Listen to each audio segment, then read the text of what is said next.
Alright, so before I went to bed, I decided to watch, well, a movie that's classic for, almost as classic for the commercial that came out for the movie as the movie is for the movie itself. It's Stephen King's directorial debut. I think it's directorial, it's film directorial debut anyway.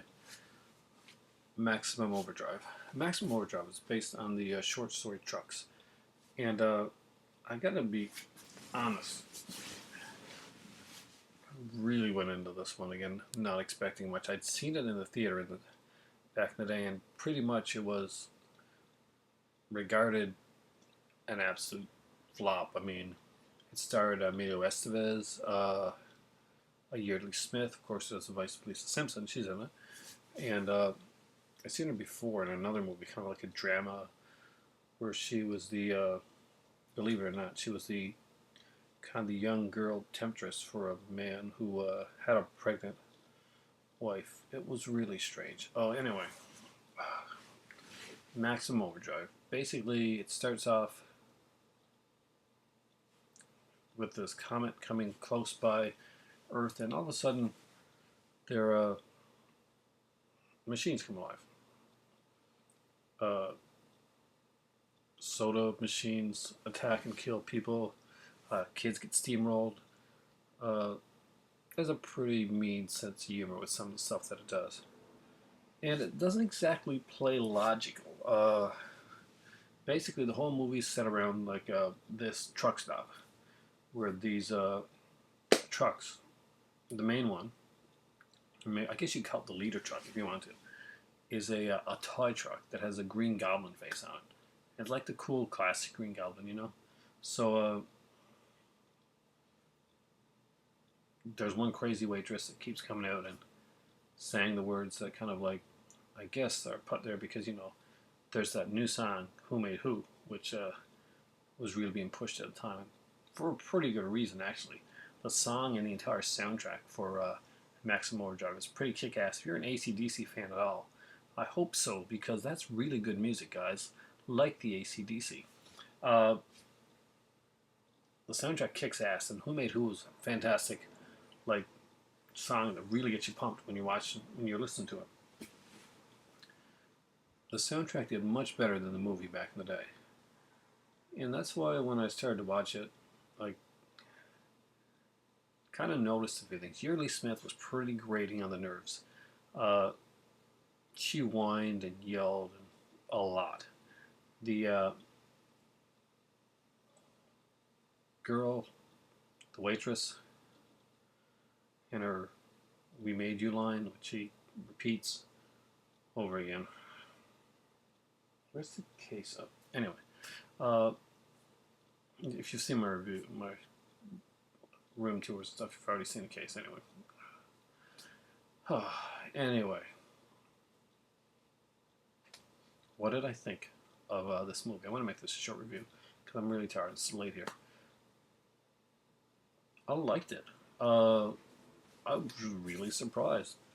I mean, it wasn't scary or logical. I mean, why didn't those guns that they were using come alive and like turn on them? We had a big like amount of guns down below, and they never didn't see the guns like come up alive and start shooting people. At least seen a gun earlier in the film shoot somebody. So it wasn't that it couldn't be guns, or I'm not sure how the logic worked on that one, but I guess because Stephen King said so. The movie overall wasn't that boring. The soundtrack was incredible. The acting was kind of hokey in some places, but it's a horror movie, and it seemed to have fun with the concept of being a horror movie. It didn't take itself seriously at all. I can't even say it didn't take itself too seriously. It didn't take itself seriously, and it was a pretty fun watch. I I'm really surprised. I expected to hate it a lot more. So I was going to come on here and put it on with the intents and purpose of giving a scathing and kind of comical review. But I can't really get too scathing. I mean, all the stuff that I could kind of complain about kind of doesn't go against it. I mean, the waitress's performance is completely over the top in the sequence that she's in, but it's almost endearingly bad.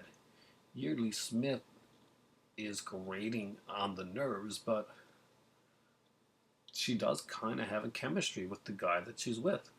And it works pretty much across the board that way.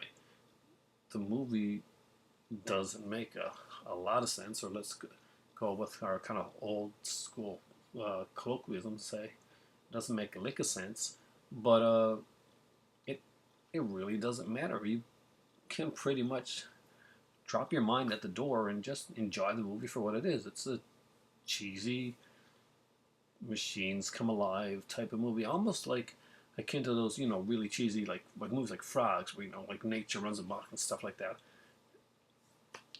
But it's not boring. It's not something I can complain about. Is this like Cisco and Ebert, or even a Leonard Maltin, whatever type of movie? No, it's really not. It, but it's fun. It's a lot of fun, and if you get a chance to watch it, do so. I don't remember the remake, Trucks. I know that the guy that did it, I was like, I think the producer or something of the original, and he said he wanted to get it right because he got it wrong. So that's not going to be my only Stephen King review. I think I got to go over and check out God, the Nostalgia Critic, because he's done it, and I want to see how he rips it apart, because he's definitely going to, because there are a lot of things you can rip on it. I just thought it was cheesy fun, and not a complete waste of time. I mean, I enjoyed it, and I'll be honest, there are some movies that have a lot better ratings that I probably would not enjoy as much as I did this little thing.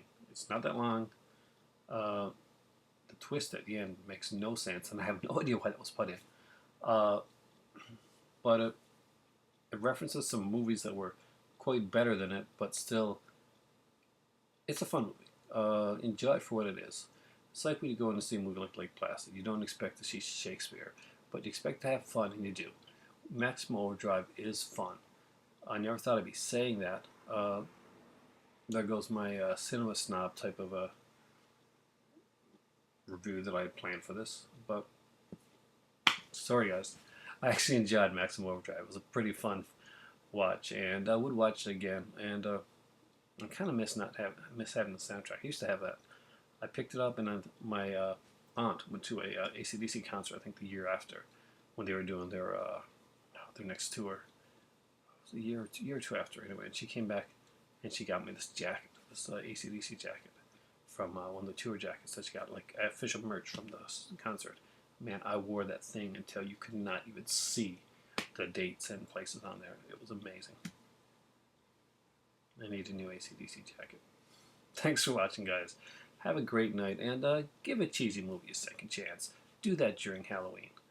For me, Maximum Overdrive gets a solid 3.5 Goblin Trucks out of 5. Have a good night. For me, it is time for tea, and then sleep.